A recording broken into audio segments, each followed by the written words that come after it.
Hello everyone, welcome to simplified psychology for students. आज का हमारा टॉपिक है Allport's theory of personality. Okay, तो ऑलपोर्ट की थ्योरी में सबसे पहले हम बात करेंगे ऑलपोर्ट की पर्सनालिटी की डेफिनेशन। वैसे तो पर्सनालिटी को बहुत सारे साइकोलॉजिस्ट ने डिफाइन करा है, लेकिन जब हम बेस्ट डेफिनेशन की बात करते हैं तो ऑलपोर्ट की ही डेफिनेशन मानी जाती है, क्योंकि इसकी डेफिनेशन जो है काफ़ी जो पर्सनालिटी की डायमेंशंस है उसको इनकॉर्पोरेट करती है। तो चलिए देखते हैं कि ये हमें क्या कहता है पर्सनालिटी के बारे में। ऑलपोर्ट कहता है कि जो पर्सनालिटी है it is dynamic organization within the individual of those psychophysical systems that determine his unique adjustment to his environment। अब ये जो डेफिनेशन है ये ऑलपोर्ट ने 1937 में दी, क्योंकि रिसर्च उसके बाद भी कंटिन्यू होती है। तो 1961 में ऑलपोर्ट ने इसमें कुछ वर्ड्स ऐड करे, कुछ थोड़ा सा चेंज करा। तो वो जो चेंज था वो क्या था? दैट वाज कि that determine his characteristic behaviour and thought.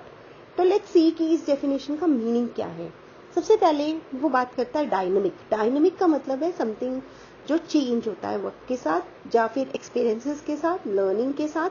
तो जैसे जैसे इंसान की नॉलेज बढ़ती है, उसकी लर्निंग होती है, उसकी डेवलपमेंट होती है, वैसे वैसे उसके पर्सनालिटी में भी चेंजेस आते जाते हैं, और इसी के लिए हम कहते हैं कि जो पर्सनालिटी है वो डायनेमिक है। Now second word is used, it is organised.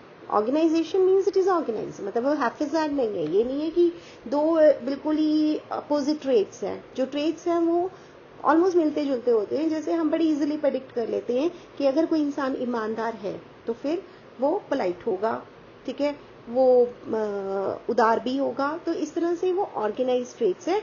और ये जो सारी चीजें हैं ये है कहाँ पे? They are within the individual. अब ये है क्या? This is psychophysical system. अब साइकोफिजिकल शब्द का मीनिंग क्या है? साइकोफिजिकल जो है ये साइकोलॉजी और फिजिक्स को जोड़ के बना है। अब जो फिजिक्स है वो एक साइंस की ब्रांच है जिसका काम है हर चीज को मेजर करना। वो स्केल के साथ लेंथ को मेजर करेगा, ठीक है, बैलेंस के साथ वेट को मेजर करेगा, घड़ी के साथ टाइम को मेजर करेगा। हम एक एग्जांपल लेके चलते हैं।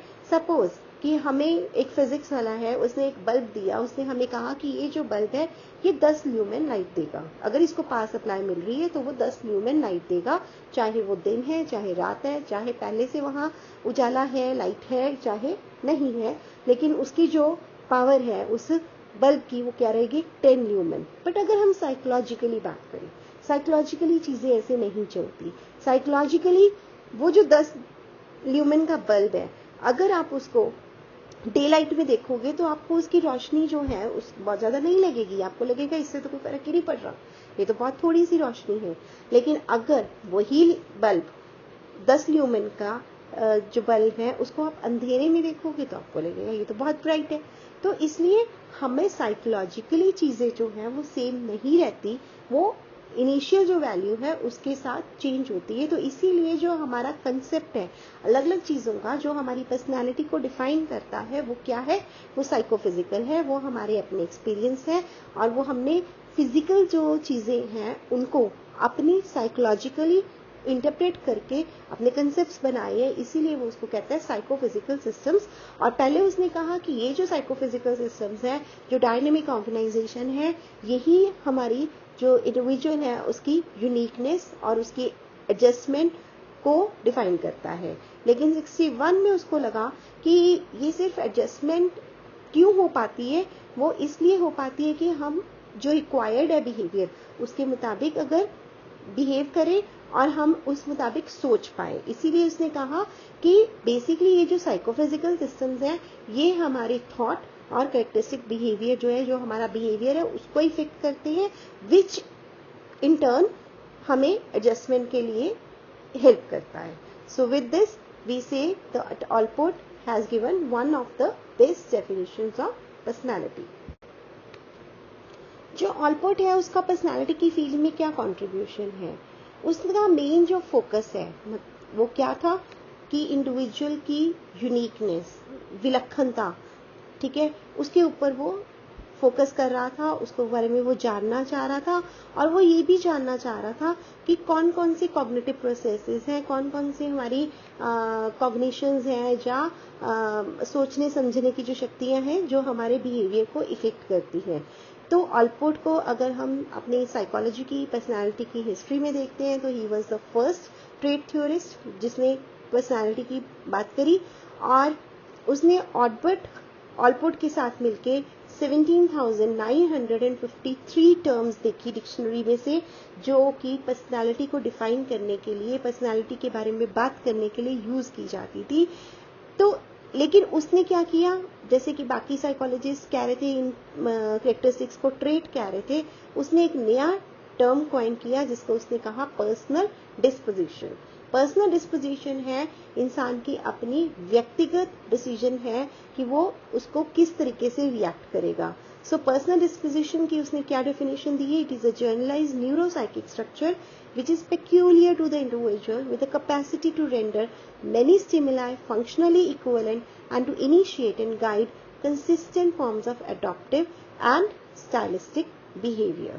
तो बेसिकली एक न्यूरोसाइकिक स्ट्रक्चर है, जो हमारी पर्सनल डिस्पोजिशन है वो ब्रेन में है, वो एक स्ट्रक्चर है जो साइकोलॉजिकली जो भी हम चीज़ों को समझ रहे हैं, जान रहे हैं, उनके साथ मिलके बनती है, और वो हर एक इंडिविजुअल की यूनिक होती है, और वो कई सारे जो स्टिमुलाई हैं उनको बराबर भी कर देती है। ठीक है, और ये जो वो न्यूरोसाइकिक स्ट्रक्चर है वो इनिशिएट भी करती है, हमें गाइड भी करती है, जिसकी वजह से हर एक इंसान का एक अपना अडेप्ट करने का तरीका होता है और वो कंसिस्टेंट होता है over a period of time. उसने अपनी रिसर्च के बेसिस पे ट्रेट्स को कैटेगराइज किया। उसने बेसिकली कहा कि जो ट्रेट्स हैं वो 3 लेवल्स के हैं, cardinal, central and secondary traits. ठीक है, इसकी जो अप्रोच है, इसीलिए हम इसकी अप्रोच को ट्रेट थ्योरी ऑफ पर्सनालिटी भी कहते हैं। तो कार्डिनल ट्रेट्स क्या है? कार्डिनल ट्रेट्स जो हैं ये सबसे ज़्यादा डोमिनेंट होते हैं। ठीक है, तो बेसिकली क्या होता है कि कार्डिनल ट्रेट इंसान के अंदर 1-2 होते हैं जिनके बेसिस पे उस इंसान के बारे में हमें ऑलमोस्ट कंप्लीट आइडिया हो जाता है, कंप्लीट पता चल जाता है। वो बहुत ज़्यादा इन्फ्लुएंशियल होते हैं, वो उसके पूरे बिहेवियर को डिफाइन कर देते हैं। एग्जाम्पल के तौर पे जैसे मदर टेरेसा की कंपैशन की बात करें, या मैकियावेलीज मैनिपुलेटिवनेस, तो ये जब हम कह देते हैं कि he is like manipulative like Machiavelli, तो उससे हमें पता चल जाता है कि वो किस तरह का इंसान है, या फिर हम कहते हैं ये तो मदर टेरेसा जैसा है, तो उसी से हमें आइडिया हो जाता है कि ये बंदा कैसा कंपैशनेट है। जो सेकेंड लेवल है उसके ऊपर आते हैं सेंट्रल ट्रेट्स। सेंट्रल ट्रेट्स जो होते हैं जनरल कैरेक्टरिस्टिक्स होते हैं, जो इंसानों के अंदर अलग अलग डिग्री तक पाए जाते हैं, क्वांटिटी का थोड़ा बहुत फर्क होता है। वो पर्सनालिटी का एक फाउंडेशन है जिसमें हम इंक्लूड कर सकते हैं ऑनेस्टी, सोशेबिलिटी, इंटेलिजेंस। मतलब 2-3 ट्रेट्स जब हम बताते हैं तो उसके दम पे हमें उसके इंसान के बारे में पता चल जाता है। लास्ट जो है they are secondary traits. Secondary traits जिनको हम गौण गुण भी कह सकते हैं, वो क्या है, वो सिचुएशनल होते हैं, वो मतलब ज़्यादातर बिहेवियर में हमें नज़र नहीं आते, और वो किसी स्पेशल ओकेजन पे या स्पेशल सिचुएशन में ही पता चल जाता है। जैसे कई बार होता है एक पर्टिकुलर सिचुएशन में कोई बहुत गुस्सा करता है तो आपको कहते हो मैंने को तो नहीं लगता था ये कभी इतना गुस्सा कर सकता है, तो that is a secondary trait. उसका सिर्फ उस सिचुएशन में ही वो ट्रेट सामने आएगा, अदरवाइज हमें उसके बारे में वो बात नहीं पता चलती। तो जैसे हमारी कोई प्रेफरेंसेस हैं, अगर आप किसी के साथ शॉपिंग जाओगे तब भी पता चलेगा कि उसकी प्रेफरेंसेस क्या है, कभी खाने के लिए जाओगे तब भी पता चलेगा उसको क्या पसंद है, उसका क्या ऐसा एटीट्यूड है, जब हम किसी के बारे में बात करेंगे तभी पता चलेगा। तो ये सारी चीजें क्या है, दे आर सेकेंडरी ट्रेट्स। जो नेक्स्ट कंट्रीब्यूशन है ऑलपोर्ट का, वो है एक टर्म प्रोप्रियम। प्रोप्रियम टर्म उसने यूज करी सेल्फ के लिए, जैसे कि फ्रॉइड यूज करता है ईगो, वैसे ही ऑलपोर्ट बात करता है प्रोप्रियम की। तो प्रोप्रियम क्या है, ये हमारी सेंस ऑफ आइडेंटिटी है, जो हम अपने बारे में सोचते हैं कि मेरी ये पहचान है, या मैं अगर एग्जिस्ट कर रहा हूँ तो किस लिए एग्जिस्ट कर रहा हूँ, या मेरी एग्जिस्टेंस का मेन मोटिव क्या है, वो हमारा प्रोप्रियम है, दैट इज योर सेल्फ। तो प्रोप्रियम जो है, ये सारे फंक्शंस जो हमें खुद के साथ रिलेटेड लगते हैं, उन सब के लिए ये वर्ड यूज किया जाता है। जैसे मैस्लो सेल्फ एक्चुअलाइजेशन की बात करता है, वैसे ही ऑलपोर्ट प्रोप्रिएट स्ट्राइविंग की बात करता है। प्रोप्रिएट स्ट्राइविंग क्या है, जो हम सेल्फ को पाने की कोशिश करते हैं, we strive to achieve our self. तो उसमें फर्स्ट जो है aspect that is bodily self, और बॉडीली सेल्फ जो है ये तब बनता है जब हमें ये पता चलता है कि हमारी जो स्किन है वो हमें बाकी एनवायरनमेंट से अलग करती है, और हम अपनी बॉडी को मैं जो है, बॉडी का मैं है, उसकी समझ आती है। हम अपनी बॉडी के अंदर जो सेंसेशंस हैं, जो संवेदनाएं हैं, उनको समझ पाते हैं या सह पाते हैं। So that is the first aspect. उसके बाद सेकेंड एस्पेक्ट आता है, that is continuing self identity. इसमें क्या है कि चाहे वक्त बीतता जा रहा है, लेकिन क्या नहीं बदल रहा, जो मेरी पहचान नहीं बदल रही। जब बच्चा है, उसका जब शुरू में नाम लेना शुरू करते हैं, तब उसको नहीं पता होता कि ये नाम मेरा है, लेकिन जैसे वो बार बार वो नाम लिया जाता है और उसको पता चलता है कि हर बार ये नाम, ये आवाज के साथ मुझे बुलाया जा रहा है, तब उसको पता चलता है कि दिस इज माय नेम। और ये हम जितने मर्जी बड़े हो जाए, चाहे हमारी जिंदगी में जितनी मर्जी बदलाव आ जाए, लेकिन मैं जो है वो मैं रहता है। ये एहसास जो है, this is the second step of प्रोप्रिएट striving. उसके बाद थर्ड जो है, that is self esteem. Self esteem है जो हम अपने आप पे प्राउड होते हैं कि यस मैंने ये किया है, ठीक है। और जब हमें ये विश्वास होता है कि हाँ मैं ये कर सकता हूँ, हम अपनी वैल्यू करते हैं, तो वो उसको हम बोलते हैं सेल्फ एस्टीम। तो ये थर्ड एस्पेक्ट है प्रोप्रिएट स्ट्राइविंग का। नेक्स्ट आता है फोर्थ कंसेप्ट जो है, एस्पेक्ट है एक्सटेंशन ऑफ सेल्फ। जब हम अपना मैं है उसको और चीजों के साथ जोड़ते हैं, जैसे छोटा बच्चा है उसको खिलौनों के साथ जोड़ेगा, मेरी मम्मा, मेरे पापा, मेरा टॉय, मेरी कार। तो वो क्या है, हम अपने जो सेल्फ है उसको एक्सटेंड करते हैं चीजों तक। जैसे जैसे हम बड़े होते हैं, हम स्कूल चले जाते हैं, वो मेरा स्कूल हो जाता है, कॉलेज चले जाते हैं, मेरा कॉलेज हो जाता है। तो वो हमारा जो सेल्फ है वो चीजों के साथ, इंस्टीट्यूशंस के साथ, और यहाँ तक कि हमारी सिटी, हमारा रिलीजन, उन सब के साथ जुड़ता चला जाता है। So that is extension of self. जो फिफ्थ एस्पेक्ट है, दैट इज सेल्फ इमेज। अब क्या है कि हम अपने बारे में क्या सोचते हैं, कि हम अपने आप को कैसा देखते हैं। तो जैसा हम खुद को देखते हैं वैसा हम बिहेव करते हैं। तो इसमें दो चीजें हो सकती हैं, एक होती है कि मैं ऐसा हूं और ऐसा बनना चाहता हूं। तो वो जो चीज होती है दैट इज एक आइडियल सेल्फ और एक रियल सेल्फ, तो वो भी एक सेल्फ इमेज का हिस्सा बन जाती है। और सिक्स जो है एस्पेक्ट है, वो है सेल्फ एज ए रैशनल कोपर। तो जब हम छोटे होते हैं, एडोलेसेंस से पहले, तो उसको एक कई बार बच्चों को पता चलता है कि मैं भी कुछ कर सकता हूँ, कि हाँ मैं भी कोई प्रॉब्लम सॉल्व कर सकता हूँ, मैं भी सोच सकता हूँ। तो वो वहां पे एक शुरुआत होती है जब वो ये सोचना शुरू करता है कि हाँ मैं भी सोच रहा हूँ, मैं भी रैशनल हूँ और मैं कोई पावरलेस इंसान नहीं हूँ। तो लास्ट एस्पेक्ट है, दैट इज प्रोप्रिएट स्ट्राइविंग, जिसमें वो कहता है, ऑलपोर्ट कहता है कि जो एक इंसान है वो बहुत लॉन्ग टर्म गोल्स बनाता है। हम देखते हैं कि कई बार बच्चे बहुत छोटी स्टेज पे कहते हैं हम बड़े होकर डॉक्टर बनेंगे, हम बड़े होकर आईएएस बनेंगे या टीचर बनेंगे। तो ये सारा जो गोल है, जब हम लॉन्ग टर्म गोल बनाते हैं तो उसके साथ एक हमें फोकस मिल जाता है, दिशा मिल जाती है, और हम उस दिशा में जब काम करते हैं तो उसके साथ हमारा जो सेल्फ है वो बहुत बेटर हो जाता है या इनहांस हो जाता है। तो इसलिए ऑलपोर्ट जो है उसके मुताबिक सेल्फ एक बहुत कॉम्प्लेक्स चीज है, ठीक है, जो धीरे धीरे बनती है, धीरे धीरे इवॉल्व होती है, और वो वक्त के साथ उसका जो बिहेवियर के ऊपर इफेक्ट है वो भी बढ़ता चला जाता है। और जो एक आम इंसान है, जो आम एडल्ट है, उसका जो मेजर सोर्स ऑफ बिहेवियर है वो प्रोप्रिएट स्ट्राइविंग है। नेक्स्ट जो है ऑलपोर्ट, वो बात करता है attribute of a mature adult. अब मैच्योर एडल्ट के क्या एट्रीब्यूट्स हैं? फर्स्ट है widely extended sense of self. हमने देखा कि जब पहले उसका प्रोप्रियम बन रहा है, प्रोप्रिएट स्ट्राइविंग कर रहा है, तब उसका बॉडीली सेल्फ स्टार्ट होता है। तो यहाँ पे क्या है, वो उसका जो सेल्फ है वो बहुत एक्सटेंड हो चुका है। वहां पे उसका बहुत सारी लाइफ के अलग अलग स्फीयर्स में इंटरेस्ट है।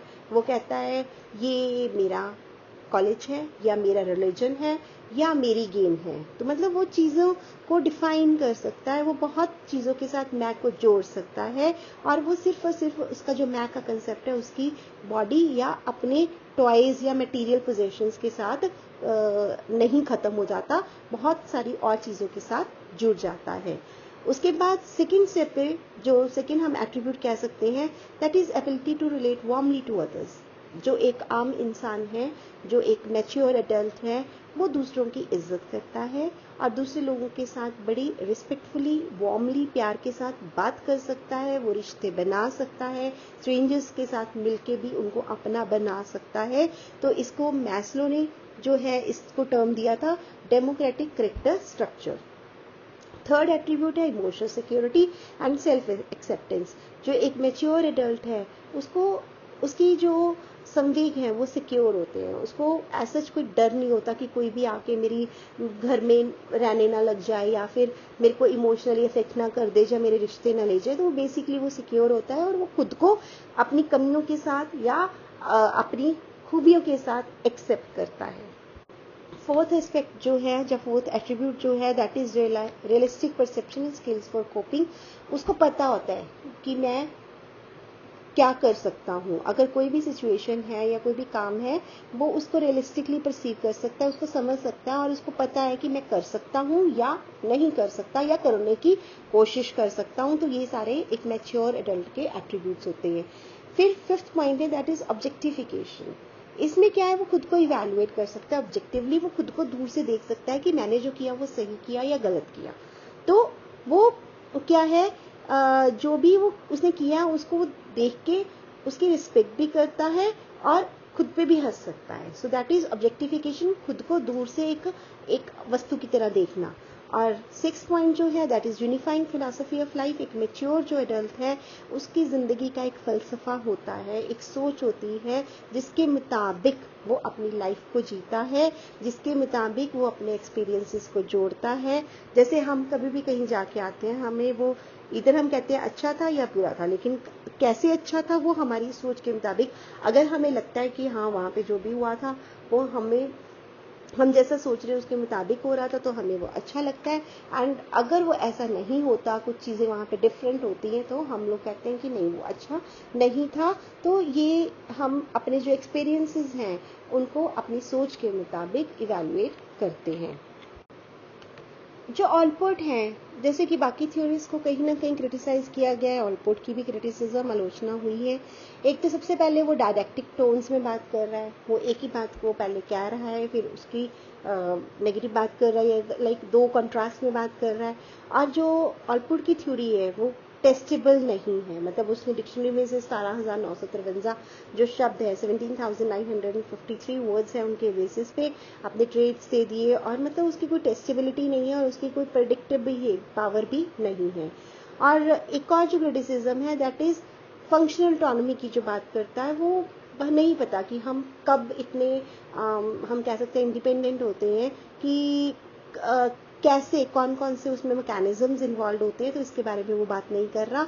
और जो ऑलपोर्ट कहता है कि every person is different, unique है, तो फिर इट मीन्स कि हमारे पास कोई कॉमन मेजर्स हो ही नहीं सकते पर्सनालिटी, क्योंकि हर इंसान डिफरेंट है। तो उसको मेजर करने के लिए हमें अलग इंस्ट्रूमेंट चाहिए होगा, इसलिए वो जो ट्रेट मेजरमेंट है उसको वो सपोर्ट नहीं करता। और कहीं पे भी ऑलपोर्ट सोशो कल्चरल फैक्टर्स की बात भी नहीं कर रहा, कहीं पे भी वो एनवायरनमेंट का इफेक्ट या जो उसके इमीडिएट सेकेंडरी ग्रुप्स हैं उनकी बात नहीं कर रहा। देन वो बात किसकी करता है, वो कहता है रैशनल है इंसान, कॉन्शियस है बिहेवियर को। लेकिन जैसे फ्रॉइड ने कहा है कि हमारा जो 2/3 है वो अनकॉन्शियस रहता है, तो उन सब चीज़ों के बारे में ऑलपोर्ट ने कुछ भी नहीं कहा। तो इस बात को लेके भी क्रिटिसिज्म है। उसके बाद उसकी जो रिजिड डिस्टिंक्शंस करिए नॉर्मल और एबनॉर्मल, इन्फेंट और एडल्ट, एनिमल और ह्यूमन में, तो इतनी जो रिजिड डिस्टिंक्शंस हैं उसको लेके भी इसकी क्रिटिसिज्म की गई है, क्योंकि इतने क्लियर कट डिफरेंसेस करना कई बार मुश्किल हो जाता है।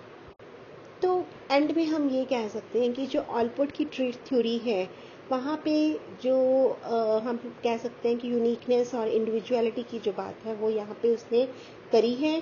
और इसने हमें ये भी कहा है कि जो बिहेवियर है उसके लिए जो हमारे अंदरूनी ट्रेट्स हैं वो इम्पॉर्टेंट होते हैं। इसकी अप्रोच इनोवेटिव है, जिसने उसने ट्रेट्स को कैटेगराइज करा कार्डिनल, सेंट्रल और सेकेंडरी लेवल्स में। उसने मतलब कुछ जो उसकी डिस्क्रिप्शन है वो शायद हमें बहुत अच्छी नहीं लग रही, इसीलिए उसको कहते हैं न्यूसेंस्ड अंडरस्टैंडिंग ऑफ पर्सनालिटी फंक्शंस। चाहे इसकी थ्योरी को क्रिटिसाइज करा क्या है कि वो टेस्टेबल नहीं है, सोशल कल्चरल फैक्टर्स की बात नहीं कर रहा, अनकॉन्शियस फैक्टर्स की बात नहीं कर रहा। लेकिन इसका एक बहुत ही अच्छा कंट्रीब्यूशन क्या रहा कि इसने कहा कि हर एक इंडिविजुअल का जो एक्सपीरियंस है वो यूनिक है, वो उसी को पता होता है, दूसरों को कई बार नहीं पता चलता। मोस्ट ऑफ द टाइम मतलब हम 100% दूसरे के एक्सपीरियंस को समझ नहीं पाते, हम कोशिश करते हैं। जो ऑलपोर्ट का काम है उसकी वजह से काफ़ी सारी रिसर्च इनिशिएट हुई पर्सनालिटी साइकोलॉजी के ऊपर, और जिसकी वजह से इंडिविजुअल डिफरेंसेस और ह्यूमन मोटिवेशन की जो कॉम्प्लेक्सिटीज़ है उसको काफ़ी डेप्थ में जाना गया। Thank you, hope you will like this video and subscribe to my channel.